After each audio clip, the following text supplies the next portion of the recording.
Hello, families. How are you? Today we are um, with the part two of how to help our children to navigate in this digital world. Here with the VICON Method. As we did the last time, we are going to start by um, seeing how screens, while they offer some opportunities, are it's crucial to understand which are the positive aspects and which are more associated with challenges and how can we deal with them. So we are going to see some positive aspects and some other not so positive ones. So the first one is that they can help us foster social skills. Some apps and games are designed to foster the social interaction. When our children have difficulty in the social interaction, not having the direct noisy interaction can actually improve their skills. And especially this can be beneficial, of course, with children with ASD, providing also a structure that helps us practice or improve their social skills. Just a second. The second positive aspect has to do with personalizations of learning because screens allow that kind of adaptations to our child's individual needs or likes. So, this can be very valuable, especially with children who have language impairment, providing a tailored approach to their level of learning and pace of learning. So, that is something that we aim to find. Then, on the negative side, it can, in a way, decrease, or we need to watch out. It is not decreasing the social interaction of our children, because while some apps really encourage those interactions, excessive screen time can decrease those opportunities in a face to face way so that they adjust to the noisy. So when they are starting learning, it is good that you isolate the factors, but when it is starting to develop, it is very important that that is in person practiced. And oh, I'm having some trouble. So the other one is the potential of addiction. It's not that it's something that is going to happen, but we know very certainly right now there are lots of investigation on this that the excessive use of screens lead to dependence, and it affects also sleep, concentration, and emotional well-being. So it is not some. It is something that we clearly need to be aware of. Now we will explore. We explore three aspects. The time before we are going to explore other three aspects for parents and caregivers to consider when navigating on the digital world with our children. Um, these are vital topics and uh, are going to help you foster the um, a very positive fostering the learning of our children. So the first one is those three fundamental aspects. We are going to talk about active monitoring and parental involvement, selecting developmental appropriate content, and fostering social interaction. On those three aspects, we are going to also provide some practical tools that you are going to receive on paper or to print, let's say. Um, so that you have some activities or ideas to help your child on these fundamental aspects. So, which I'm going to talk about in the end. So, about the active monitoring and parental involvement, this is really key. Because and it has all these very important and different aspects, like, for example, set clear expectations. That means that before allowing our child to use the digital devices, we need to set clear expectations about how, when, and for how long they can use them. When you communicate those expectations clearly and consistently, it stops being a problem. Then, actually knowing the content. Before allowing our child to access the digital content, we need to review and be familiarized with that content ourselves, making sure it is appropriate for our child age and developmental level, and that is free of inappropriate content. The third aspect is the use of parental control. We need to take advantage of these digital tools, um, to limit the access to unwanted or inappropriate content, set age restrictions, content filters, and um, all types of controls are needed. So, restrictions of age and content mainly. We need to also monitor the activity. Um, Monitor our child's digital activity while they are online, keeping an eye on them, not just leaving them there and do something else, right? It's key for them to be safe online, and we need to also um, look at placing those kind of devices in a common area where you can sort of casually monitor that. Then, of course, participate in their digital experience. This is like another version of the same thing. We need to actively uh, involve ourselves in our child's digital experience, play game with them, explore their educational app together, engage on online activities, even with different devices, and look at educational videos, doing creative activities online.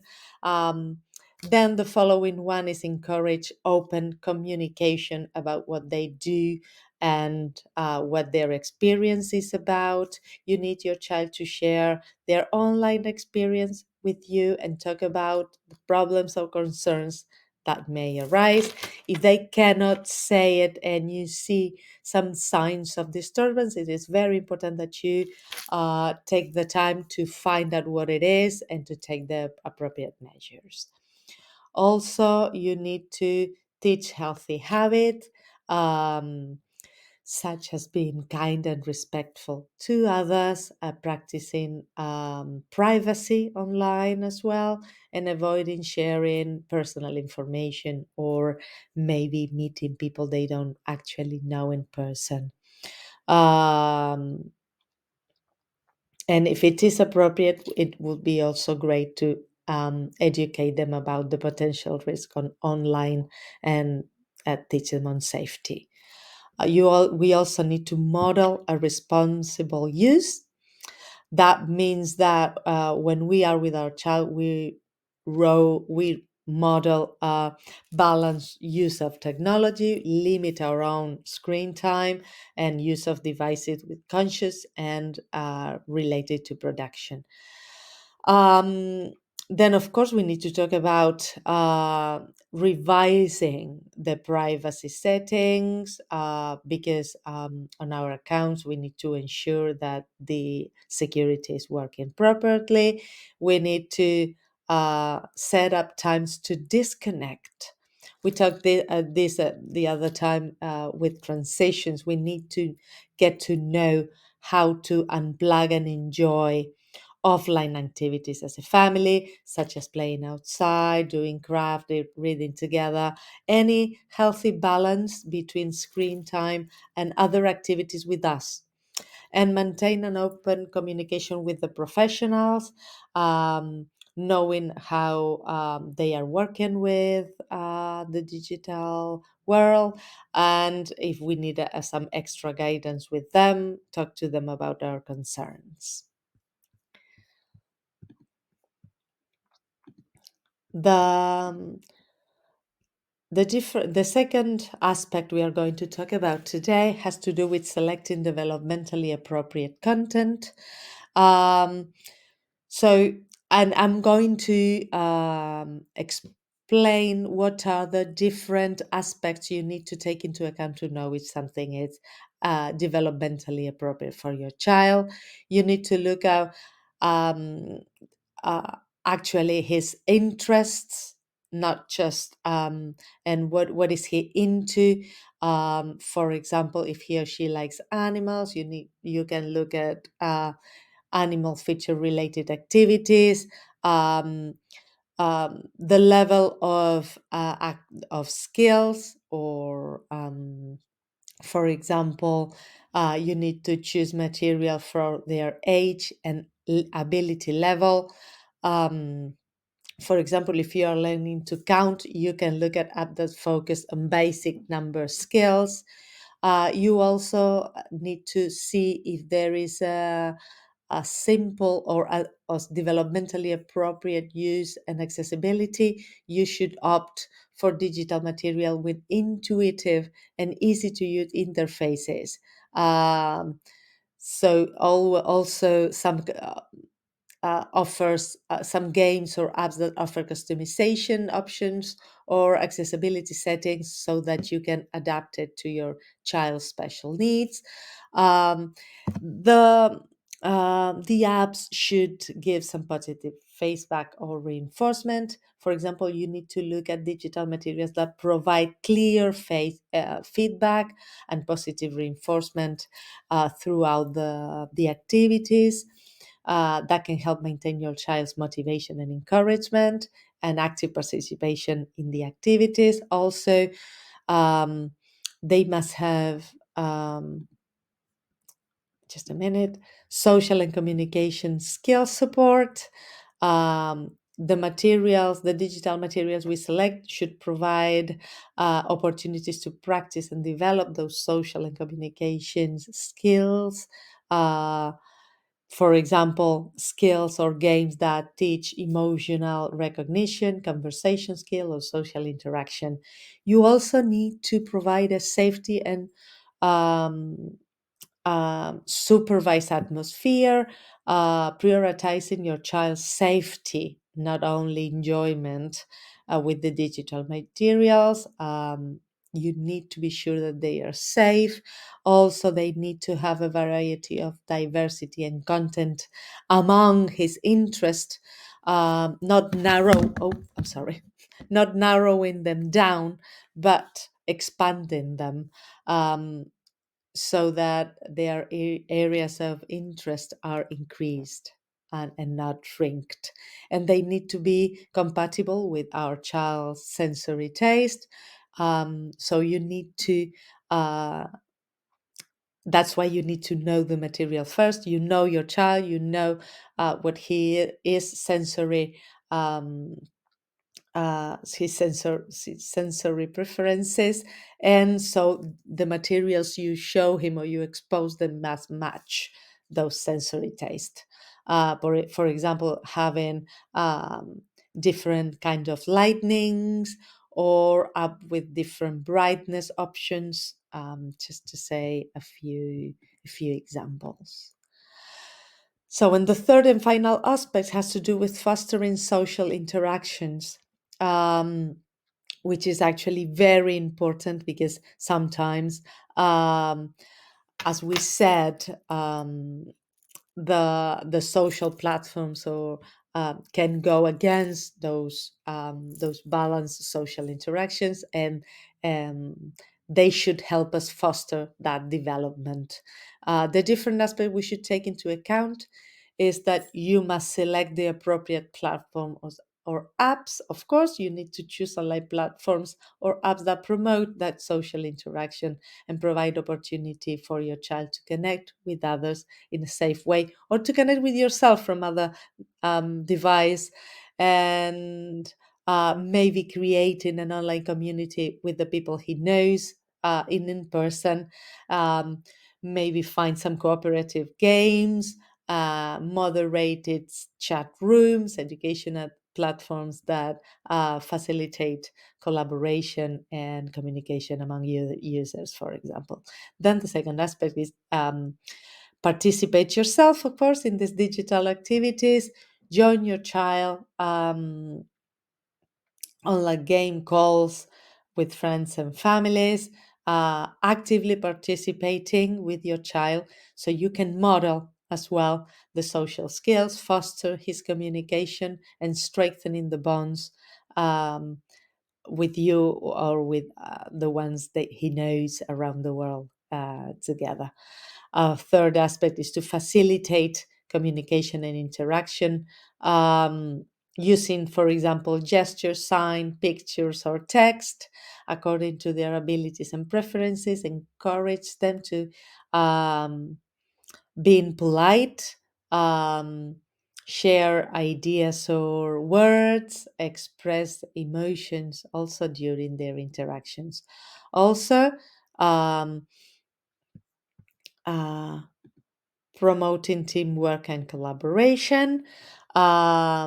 You need to look for digital activities that require that collaboration among multiple players or participants, and helping him find the way to participate, create projects or groups together, uh, where he can also find himself doing something with others that it feels enriching, that where he can offer also something that only he or she can add to the production of the whole group. And in fifth place, teach online rules and etiquette. It is very important that we include the respect for others and themselves in this learning of communicate or to learn. um, like, and for example, making emphasis on taking turns, waiting the right time to speak, being polite, as something that is very important among participants, not just on him, of course.